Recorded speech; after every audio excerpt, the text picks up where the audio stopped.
परम दयाल अनंत सुख सम्राट आदि सद्गुरु सर्वात्माओं के सद्गुरु सर्व सृष्टि के सद्गुरु सद्गुरु सुखराम जी महाराज ने धन्य हो परम दयाल सद्गुरु दरियाव जी महाराज ने धन्य हो परम दयाल सद्गुरु बाबा जी महाराज ने धन्य हो पालनपुर गुरुधाम में बारंबार प्रणाम स्वीकार हुए।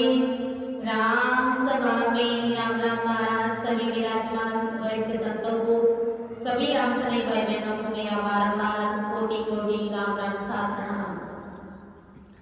ऐसा राम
हर मेरो मन माई ऐसा बेवतावो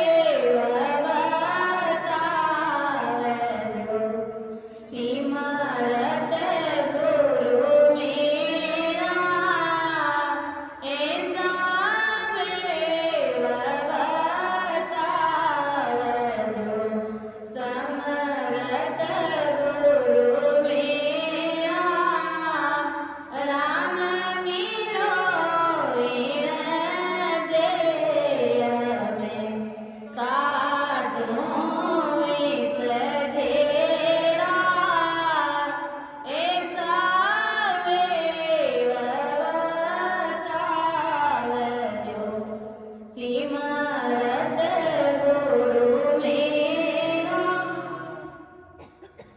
तो परम दयाल अनंत सुख सम्राट आदि सदगुरु सर्व आत्माओं के सदगुरु सर्व सृष्टि के सदगुरु सदगुरु सुखराम जी महाराज को हमें ऐसे ही अरदास और विनती करनी चाहिए। उस सतरूप साहिब परमात्मा राम जी महाराज, ये परमात्मा हो राम जी महाराज, आपका कोई देह नहीं है, कोई आकार नहीं है, आपका कोई घर नहीं है, कोई गांव नहीं है। किस रीते मेरा कीजिए त्रिभुवन पथराया। हे परमात्मा, कैसे मैं आपसे कहूं, कैसे मुझे आपकी प्राप्ति हुई, क्योंकि ना आपका कोई शरीर है, ना आपका कोई गांव है, ना कोई आकार है, ना कोई शहर है, ना कोई कुछ है नहीं, आपका कोई आकार नहीं है। आप इस प्रकार निराकार निर्विकार निराधार सतरूप साहिब परमात्मा राम जी महाराज, और वो राम जी महाराज केवल भगवान सतरूपी संतों के अंदर 24 घंटे सता के रूप में ओतप्रोत रहते हैं। तो वही बात आदि सदगुरु सुखराम जी महाराज आज 7 वृक्ष के अंग के माध्यम से जगत के सभी नर नारियों को समझा है। और वो सतरूप परमात्मा की सदा जो जो जन परमात्मा की भक्ति में लगे हुए हैं, वो सब इस परमात्मा की सदा से ओतप्रोत है। तो उन्हीं संतों के कैसे अंग लक्षण है, कैसा उनका स्वभाव है और कैसा उनका आचार विचार, वही बात महाराज समझा रहे कि कैसा होना चाहिए। और जिनका परमात्मा की भक्ति करते हुए भी जिनका स्वभाव निर्मल नहीं है और निंदा से क्रोध करने लग जाते हैं और उनके भाव भक्ति से सामने वाले को भूख प्यास मिलती नहीं है, अर्थात सतरूप परमात्मा के देश में जाने की गति नहीं है। तो गुरु महाराज समझा रहे कि वो संसार में साधु ना होकर के एक तरह का ढोंगी है, क्योंकि वो साधु जगत के समझता है। संसार में जो सामान्य आदमी आम आदमी रहता है, उनके जैसी उसकी समझ है, क्योंकि अभी तक वो काल के रूप में है, द्वितीय भाव रखते हैं। ऐसा ब्रह्मदयाल सदगुरु सुखराम जी महाराज आज जगत के सभी नर नारियों को समझा रहे हैं। और वास्तव में संतों का स्वभाव समुद्र के जैसा होना चाहिए, विशाल स्वभाव होना चाहिए। समुद्र कैसा होता है, कोई उनके साथ में कैसा भी बर्ताव करे, कुछ भी करे, उन्हें समुद्र को कोई फर्क नहीं पड़ता। जैसे देखो समुद्र के किनारे एक छोटा बच्चा खेल रहा होता है और समुद्र की जोर से लहर आई, उस बच्चे की चप्पल है जो समुद्र में बह गई, तो लहरों के साथ समुद्र में चप्पल बह गया।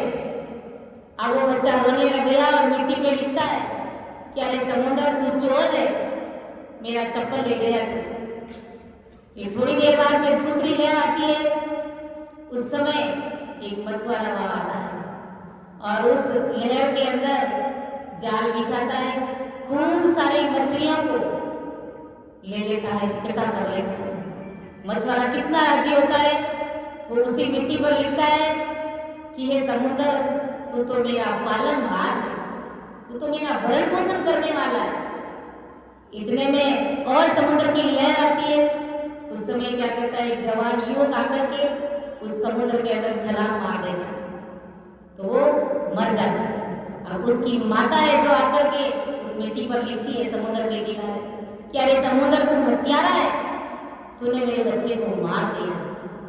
इतने में और समुद्र की लहर आती है, एक बूढ़ा आदमी वहां से निकल रहा होता है तो सीप वहां पर पड़ी हुई उसको दिखती है, सीप के अंदर उसको मोती नजर आता है।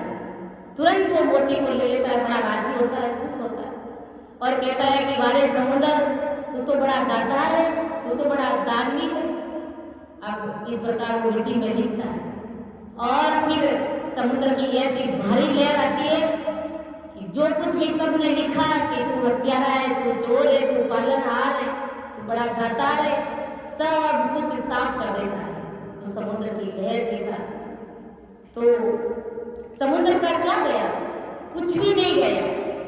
किसी ने कहा तू चोर है, किसी ने कहा तू पालनहार है, किसी ने कहा तू दातार है, किसी ने कहा तू हत्यारा है।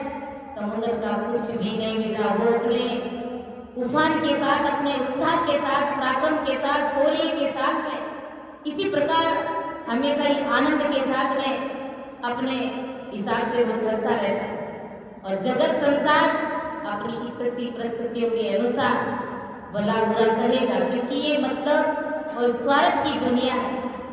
लेकिन हमारे पास स्वरूप परमात्मा का ज्ञान है तो हमें किस प्रकार इस जगत को सामने गुरु महाराज का ज्ञान रखना है।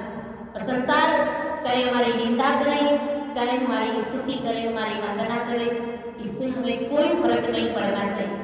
हमें क्या करना है, परमात्मा ने, सतगुरु जी महाराज ने हमें क्या काम दिया, हमें उस कार्य में घर हो जाना, उसी कार्य को हमें आगे बढ़ाना, तभी हमारी भक्ति सार्थक होगी। संतों का स्वभाव, उनका लक्षण, उनका गुण पराक्रम कैसा होना चाहिए, पानी के जैसा स्वभाव, समुद्र के जैसा, और उनका गुण पराक्रम पानी के जैसा होना चाहिए। पानी का क्या गुण पराक्रम है कि कोई भी आकर के पीता है तो उसकी प्यास बुझ जाती है। इसी प्रकार संतों के अंदर वो गुण, वो पराक्रम होना चाहिए कि कोई भी हंसवर्ती आत्मा आकर के अगर आपसे भेद ले तो उन्हें भेद सुना करके उन्हें आवागमन से मुक्त कर देना चाहिए। मुक्त करने वाले सतगुरु साहिब परमात्मा राम जी महाराज है। लेकिन हमें जो ज्ञान मिला है वो ज्ञान, वो भेद विधि, वो समझ को अपन दूसरे वाले, सामने वाले के अंदर बिठा ही सकते हैं गुरु महाराज की कृपा से, गुरु महाराज को अरदास कर। तो ऐसा स्वभाव, ऐसा अंग लक्षण, ऐसा गुण, ऐसा पराक्रम सभी संतों के अंदर होना चाहिए। ऐसा नहीं है कि जो सामने बैठ करके ज्ञान करता है तो वही समझदार है, वही संत है। नहीं, जो ससुर परमात्मा की भक्ति करते हैं, जो 24 ही घंटे राम सिमरन में लगे हुए रहते, वो सभी संत है। आदि सतगुरु सुखराम जी महाराज ने कहा है ना कि जे जे नर युग में राम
गुरु महाराज ने कहा कि वो मेरे सिर के ताज है। जब सतगुरु जी महाराज के बन गए तो समुद्र के समान विशाल हृदय हमारा हो जाना चाहिए। समुद्र को जैसे कोई फर्क नहीं पड़ता, वो अपने हाल में मस्त रहते, कोई उन्हें कुछ भी कह दिया, कैसा भी कह दिया, लेकिन कोई फर्क नहीं पड़ता। सबकी बातें उन्होंने अपने अंदर संभाली, सब समेट करके लेकर अपने गैरों के साथ बाहर ले गए। वैसे ही ये संसार, ये जगत, अपनी स्थिति परिस्थिति के अनुसार संतों को कुछ भी कहेगा, लेकिन संतों को कोई फर्क नहीं पड़ना चाहिए। हमारा ज्ञान क्या कहता है, हमारे सतगुरु साहिब परमात्मा राम जी महाराज क्या कह रहे हैं, हमें उसके ऊपर गौर करना है, विचार करना है।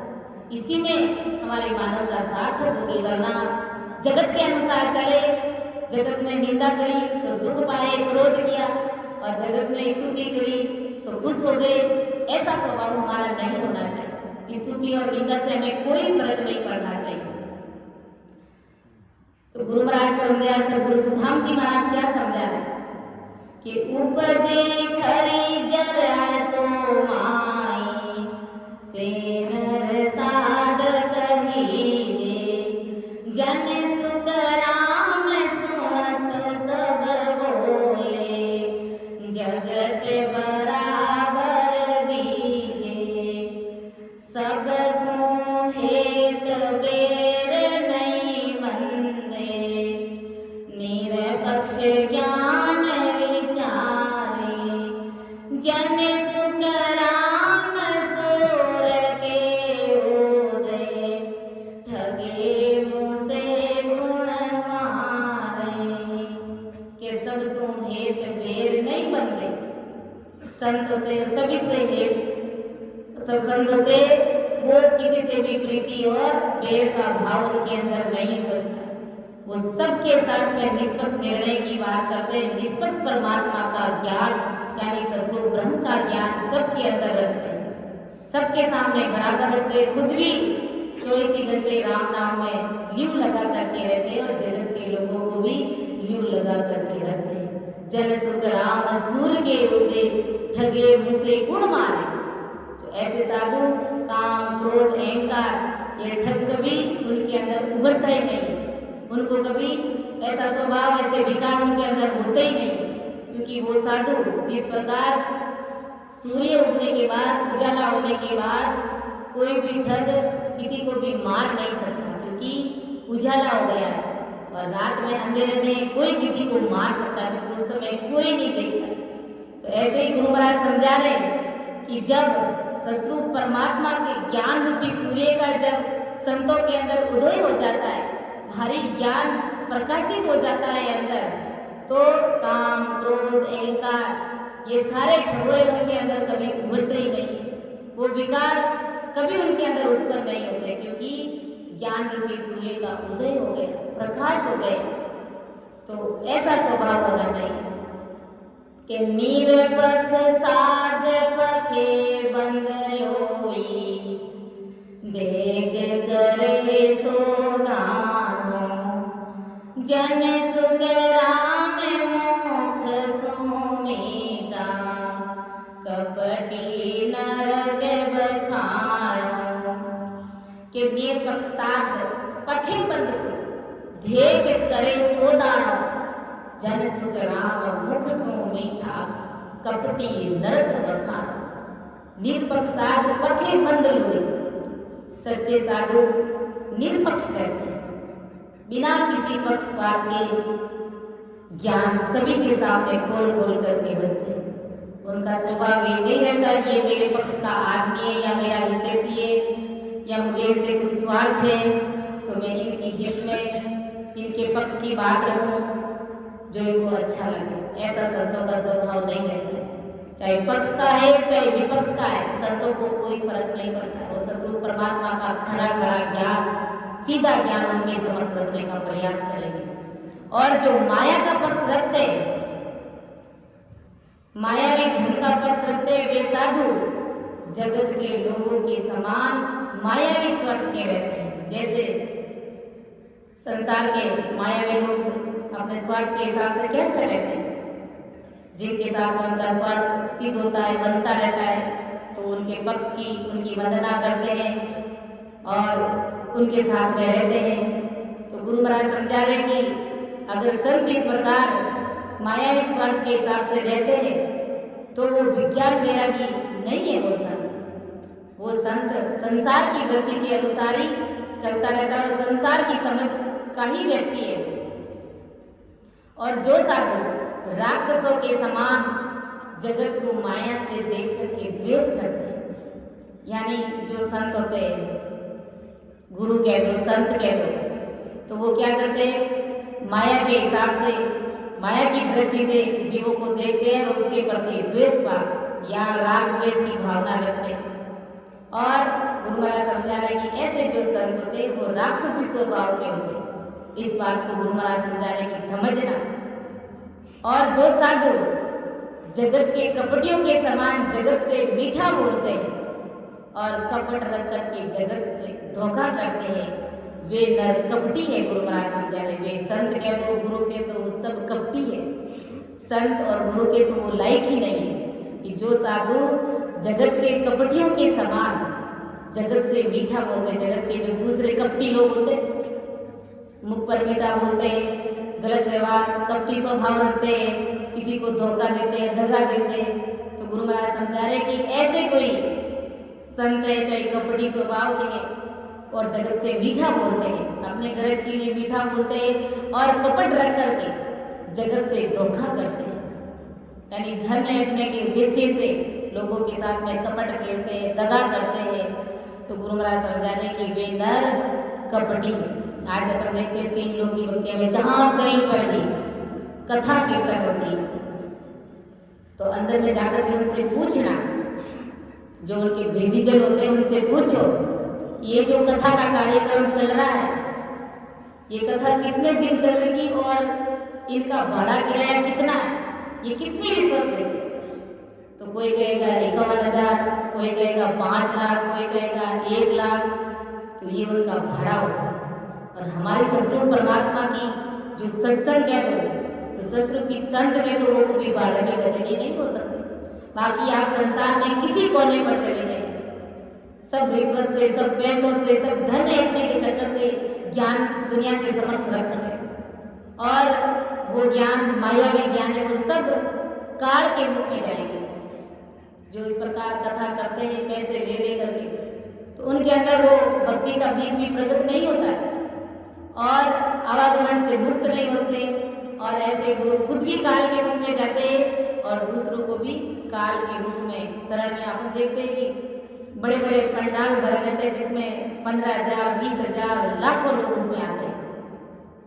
तो अगर कहते हैं कि सदरूप परमात्मा की सत्संग हो रही है और बैठ करके सिमरन करना है, बैठ करके राम राम करना है, सत्संग सुनना है, तो उन लाखों में कोई 10 आदमी आकर के बैठेगा तो बैठेगा, लेकिन वो भी नहीं बैठेंगे।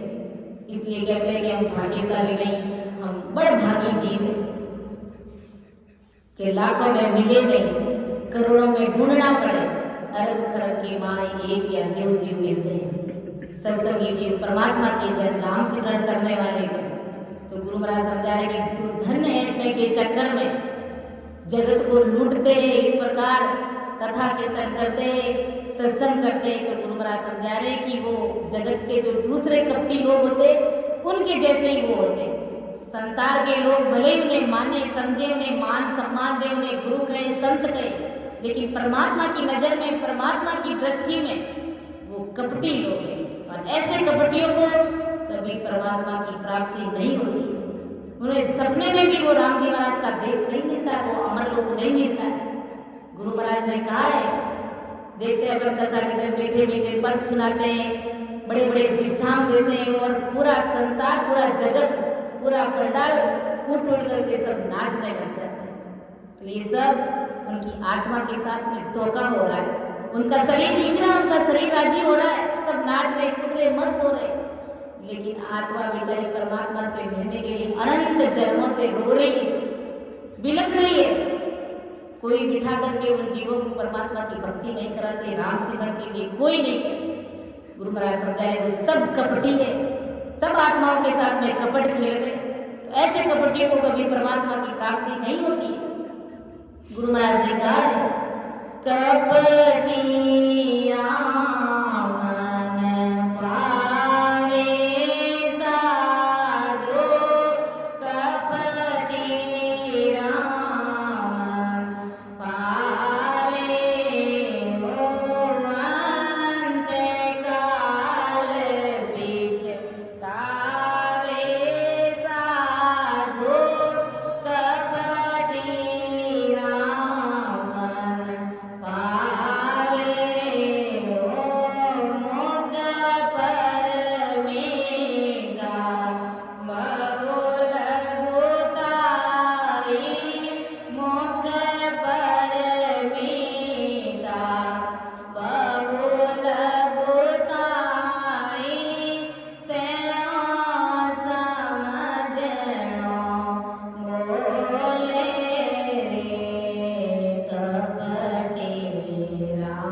कपटी होते हैं, तो जगत के साथ में धोखा करते हैं, मायावी धन लूटते हैं।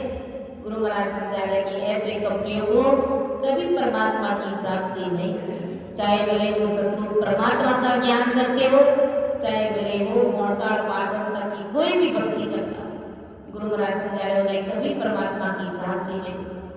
अगर मोड़काड़ पाठों तक की भी कोई भी भक्ति अगर वो निस्वार्थ भाव से करता है तो भी उनके ऊपर गुरु महाराज की कृपा है। लेकिन मायावी सुखों की प्राप्ति के लिए, शारीरिक सुखों की प्राप्ति के लिए अगर कोई भक्ति करता है तो गुरु महाराज समझा रहे कि चाहे बेससुर परमात्मा की भक्ति करता हो और चाहे तीन लोग की भक्ति करता हो, उसे कभी राम जी महाराज की प्राप्ति नहीं होती। अंतकाल पिछतावे साधु कपटी राम ना पावे। अंतकाल में उसको भारी पछताना पड़ता है। अभी भले जगत को रिझा दे लेकिन बाद में पछताना पड़ता है, क्योंकि मुख पर नीता बहुल उतारी, सैनो समझनो बोले, सामने मीठे वचन बोलते, बड़ी नम्रता दिखाता है और जगत को लगता है कि ये संतो बहुत ही भले आदमी है, बहुत ही जोरावर और बड़ा सयानपना दिखाते। गुरु महाराज समझा रहे कि दाव घाव सुबोर गरियो शायद कहाँ के वो आवे रे। अंदर में उसका हृदय, उसका दिल दाव भाव से भरा पड़ा, ईर्ष्या जलन से भरा पड़ा। उनको परमात्मा की प्राप्ति भला कैसे हो सकती? वास्तव में ऐसे ऐसे संतों को भी देखा सचमुच परमात्मा का ज्ञान करते, लेकिन अंदर में भी राग द्वेष ईर्ष्या जलन काम क्रोध लोभ मोह इतना उनको सताता है कि अंदर में उनको घेर करके रखते बुरी तरह से, क्योंकि निष्पक्ष बात नहीं रखते सचमुच परमात्मा की भक्ति करते हुए। उसके बावजूद में भजन सिमरन नहीं करते, इसका ये परिणाम। बाकी ससुर परमात्मा की भक्ति करने वाले जन 24 ही घंटे अपने हाल में मस्त रहते, समुद्र के समान उनका विशाल रहते रहते, चाहे भले ही वो सामने वाले उनकी निंदा करे, लेकिन संत उनका भला ही सोचते, उनका अच्छा ही सोचते। लेकिन जो कपटी स्वभाव वाले हैं, चाहे तीन लोग हो चाहे ससुर परमात्मा का ज्ञान करने वाले, गुरु महाराज समझा रहे कि ऐसे जीवों को कभी परमात्मा की प्राप्ति नहीं होती। काम क्रोध कुटिलाया कहती सोचत ही दिल जावे। तो ऐसे संतों के अंदर काम क्रोध लोभ मोह अहंकार इन सारी बुराइयों से, सारे विचारों से उनका हृदय भरा पड़ा रहता है। सब दिन वो उसी के अंदर विचार करता रहता है, उसी में घोर करता रहता है, क्योंकि यही बुराई विकार उनको सताते रहते, उनको खाते रहते। किसी ने कुछ कह दिया तो क्रोध करते, किसी की निंदा करते, तो गुरु महाराज इस प्रकार सोच चिंता में उनका समय ऐसे ही निकल जाता है। और बड़े बड़े उज्जवल कपड़े पहनते, बड़े हाई फाई कपड़े पहनते और बड़ा ऊंचे ऊंचे दृष्टांत देकर के ज्ञान सुनाते। तो गुरु महाराज समझा रहे कि बड़ी भारी बातें समझाते हैं, लेकिन उनको अंदर में परमात्मा के प्रति विश्वास नहीं, अंतर मेलो नहीं पड़ोसो फिर आन बनावे। अंदर में परमात्मा में विश्वास ही नहीं।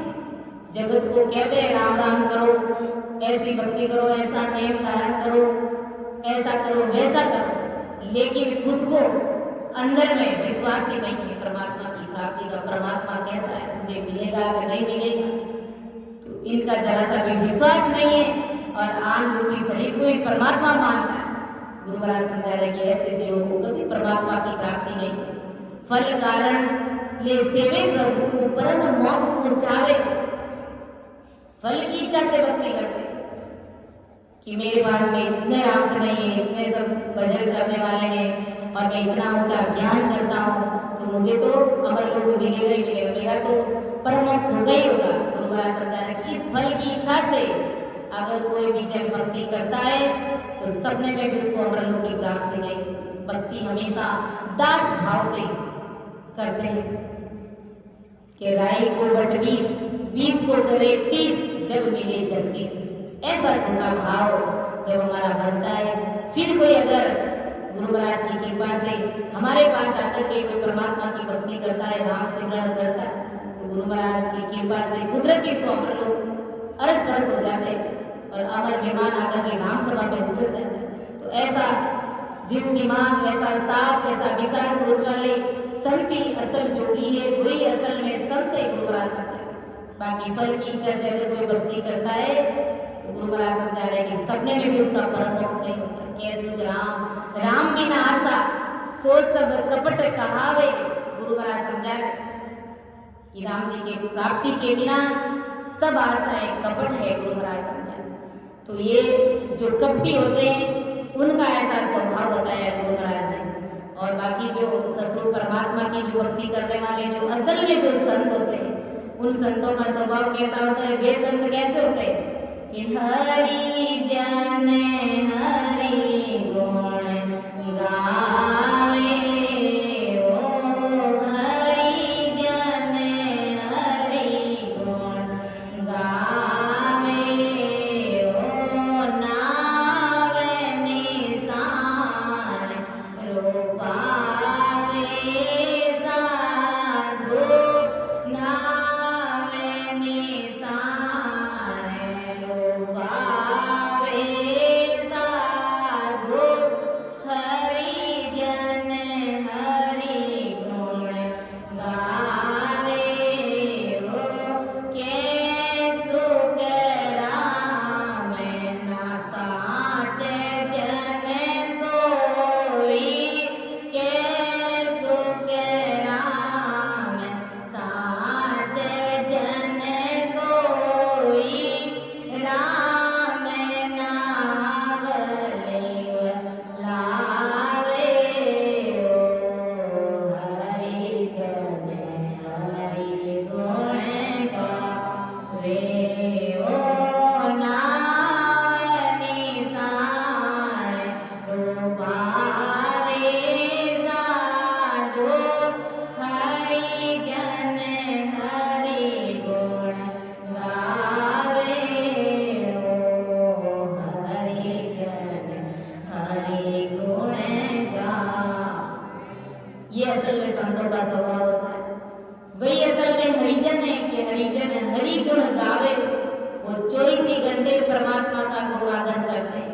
नाम निशान रूपावे साधु हरिजन हरि गुण गावे। वो नाम की भक्ति प्रेम से करते हैं, प्रेम से उपदेश करते हैं और प्रेम से उस परमात्मा के ज्ञान की महिमा करते हैं। इस प्रकार वो संत नाम निशान रूपाना कहते हैं उसे। कैसे राम सात जन सोई, राम नाम लियो लावे। गुरु महाराज समझा रहे कि वे ही सच्चे संत हैं जो राम नाम की अखंड लियो लगा करके रखते और दूसरे जीवों को भी अखंड लियो बंद उनके अंदर सिमरन भरते थे, भजन सिमरन ध्यान कराते, सत्संग सुना। तो वही असल में संत, ऐसा संतों का स्वभाव होता है। गुरु महाराज जो असल में स्वभाव, असल में जो संत होते हैं उनका स्वभाव ऐसा होता है। गुरु महाराज समझा रहे। बाकी जो कपटी होते हैं तो वो भी महाराज कहता है कि ऐसे कपटियों को कभी परमात्मा की प्राप्ति नहीं होती है। कि हरि जन हित राम सो लागा, दूजी से जसवाई, जन सुख राम चाहे बिन दुबद्या, कहाँ बिराजे आई। के हरिजन हेत राम सो लागा, दूजी सेज सभाई। जो परमात्मा के हरिजन है, जो संत है, उन्हें सिर्फ और सिर्फ राम जी महाराज से प्रीति लगी हुई रहती है। दूजी सेज सभाई, अन्य मायावी वासनिक वस्तुओं से उन्हें कोई लगाव नहीं रहता है। और जो माया से लगे रहते वे संत नहीं होते, वो मायावी संत होते हैं। गुरु महाराज समझा रहे। और माया में जो असल में जो संत होते हैं वो माया में सहज रूप से जीते हैं। माया यानी धन आया तो भी ठीक है और नहीं आया तो भी ठीक है। आया तो उसका सुख भोग लिया और चला गया तो उसका पीछा ही छूट गया, सब लारी छूट गई। अगर कुछ है ही नहीं तो बैठ करके परमात्मा का ध्यान ही करना। क्योंकि माया जब रहती है तो हमारा दिल दिमाग शांत नहीं रहता। ये ले लो, वो कर लो, हमारी आशाएं कभी खत्म नहीं होती है। जब धन ही नहीं रहेगा तो आशा काहे की लगेगी? हमको लगेगी नहीं, हमको कुछ चाहिए नहीं, धन ही नहीं है, सारा कंगाल मिट गया, सारा दुख ही मिट गया। धन रहता है तब तक ये मन इधर उधर डोलता रहता है, ये खरीद लो, ये ले लो, वो ले लो, ऐसा कर लो, वो खा लो, वो पी लो। जब धन ही नहीं रहता है तो बैठ करके आनंद के साथ में परमात्मा की भक्ति करो। और माया में जो असल संत होते वो सहज वर्तन में जीते हैं तो भी अच्छा है और नहीं है तो भी अच्छा है। और उनमें माया की चाहना नहीं रहती, इसलिए उनमें दुख दिया यानी माया पाने का दुख ही नहीं रहता कि आ माया आड़ी फिरे लूल लागे पाँव काचे को सुख नाम के यहाँ राखे उड़ जाए, ऐसी ये माया लूल के पाँव लगती है और संतों को अपने वश में कर लेती है, घेर लेती है। आज देखते हैं कितने बड़े बड़े संत हैं जो माया के वश में हो रखे और उन्हें पता ही नहीं है कि मेरे पास में कितना धन है, कितने मेरे पास में पैसे, उन्हें मालूम ही नहीं है। तो गुरु महाराज समझा रहे यही माया है, लुल के पांव पड़ती है। काचे को सुखराम के याद आके उड़ जाए, जो कच्चे होते परमात्मा की भक्ति करने में जो कच्चे होते उनको इस जगत में उलझा करके माया में उलझा करके ये माया रहती। जैसे दरिया महाप्रभु का किस्सा कल संतों ने समझाया था कि वो महाराज परमात्मा की भक्ति करके दरियाव जी महाराज और उनके पास में खूब सारे राम से भजन सिमरन ध्यान करते थे। तो जो धान का कोठा था, अब वो कोठा जब दरियाव महाप्रभु ने अपने शिष्य से पूछा कि देखो कोठे में धान कितना है, तब शिष्य ने कहा कि महाराज अभी तक तो वो कोठी आधी भरी। 6 महीने बाद में फिर गुरु महाराज ने जब पूछा दरियाव महाप्रभु ने अब देखो इस कोठे में धन कितना है, धान कितना है, तो कहा कि महाराज अभी तक तो आधी भरी है कोठी। कहा कि तुरंत इस कोठी को लाकर के बाहर पटक। जब बाहर लाकर के पटका तो देखा उसमें से वो लक्ष्मी प्रकट हुई और दरियाव महाप्रभु के चरणों में पड़ करके अरदास करने लगी कि मैं तो आपके राम सनय की सेवा में हाजिर रहती हूँ, आपके राम सनय की सेवा करूँ। दरियाव महाप्रभु ने कहा कि अगर मेरे भक्तों को भक्ति करनी होगी, राम सिमरन करना होगा, भोजन प्रसाद लेना होगा तो वो अपने घर से सब कितनी बांध करके लाएंगे, इसलिए तुम यहाँ से चली जाओ। तो फिर दरियाव महाप्रभु ने कहते हैं नागौर के जो वे हरताराम जी मनसाराम जी उनके वहां पर लक्ष्मी को वहां पर ले गए और उन्होंने भी ऐसे एंट्री नहीं दी। दरियाव महाप्रभु को वापस समाचार भेजे पूछने के लिए कि आपने भेजी या मन से आई है। कहा कि नहीं मैंने इसको भेजा, तब उनको स्वीकार किया गया। तो जो परमात्मा की भक्ति करने वाले जो ससुर परमात्मा के जन होते हैं, ऐसे केवली महापुरुष, उनको माया की जरूरत नहीं रहती, वो माया कुदरत की उनके चरणों में पड़ी रहती। वो संतों की सेवा में 24 घंटे हाजिर रहती है, तो संतों को फिर माया की कहाँ जरूरत, जरा सी भी नहीं रहती है, बिल्कुल नहीं रहती। और जो कच्चे दिल के होते हैं वो माया में इस प्रकार लिपायमान हो जाते हैं कि वो माया ससुर परमात्मा से उन जनों को कोसों दूर ले जाती है। ऐसी ये माया कि माया बड़ी बधाई, ऐसी माया कि हरिजन हेत राम सो लागा दूजी से जे सवाई जन सुख राम चाहे बिन दुबद्या कहाँ विराजे आई। तो गुरु महाराज समझा रहे हैं कि उन्हें साहित्य पाने का आनंद रहता है। जो सच्चे संत होते हैं उनको इस प्रकार माया से प्रीत नहीं होती, तो साहित्य पाने के आनंद में वो 24 घंटे मस्त रहते हैं कि चर्चा सकल पथा की लावे खाचे आप तणी रे जन सुख राम चाहे को कोटो अंतर चाहे गणी रे। गुरु महाराज समझा रहे हैं कि जो साधु जो संत चर्चा में यानी ज्ञान में माया का पक्ष खींच खींच करके यानी ताड़ ताड़ करके लाता है, जो ऐसा साधु ऐसा संत जो ज्ञान में यानी ज्ञान चर्चा में चाहे ससुर परमात्मा का ज्ञान हो चाहे 3 लोग का ज्ञान हो, तो माया के पक्ष की बातें वो खींच खींच करके ताड़ ताड़ करके लाता, तो वो साधु माया के जाने का कोठा है गुरु महाराज, यानी वो भंडार है माया का। तो ऐसे समझो मतलब उसके हंस के हृदय में काल के मुख में रहने वाली माया की चाहना ही चाहना भरी है, ऐसा समझना चाहिए। तो ऐसे संतों को ऐसे घोटालों को गुरु महाराज समझा रहे कि कभी परमात्मा की प्राप्ति नहीं, ये असल संतों के लक्षण नहीं है गुरु महाराज। तो ऐसा हमें नहीं बनना है, ऐसा बोलकर सदगुरु सुखराम जी महाराज समझा कि जन की चाय दाय सब ओटी अंतर ज्ञान जड़ावे जन सुख राम सूर के होगे दुब ग्यारा तन आवे कि जन की चाय दाय सब ओटी अंतर ध्यान चढ़ावे जन सुख राम सूर के आगे दुबदिया रात न आवे।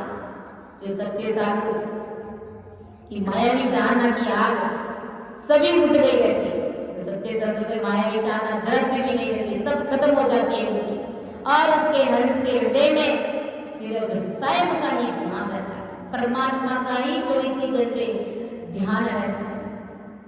जैसे जन सुख राम सूर के आगे दुबदिया रात न आवे, जैसे सूरज उदय होने पर रात के अंधेरे के कष्ट नहीं रहते, जब उजाला हो जाता है सूर्य उदय हो जाता है तो रात का अंधेरा सताता है क्या? कभी नहीं सताता। वैसे ही सस्वरूप ज्ञान हंस के हृदय में प्रकट हो जाने पर वासनिक माया चाहना के दुख उन्हें कभी नहीं सताते। जब सस्वरूप परमात्मा का ज्ञान उसके हृदय में प्रकट हो जाता है, इस प्रकार सस्वरूप ज्ञान रूपी सूर्य का जब उदय हो जाता है तो वासनिक माया की चाहना, ऐसे सस्वरूपी संतों को कह दो, ऐसे रामजनों को कह दो, ऐसे हरिजनों को कह दो, कभी नहीं सताते। और सांसारिक धन लेने की चाहना उनके अंदर जरा से भी नहीं रहती। वो ही असल में संत है, गुरु महाराज समझा रहे, वो ही असल में साधु है।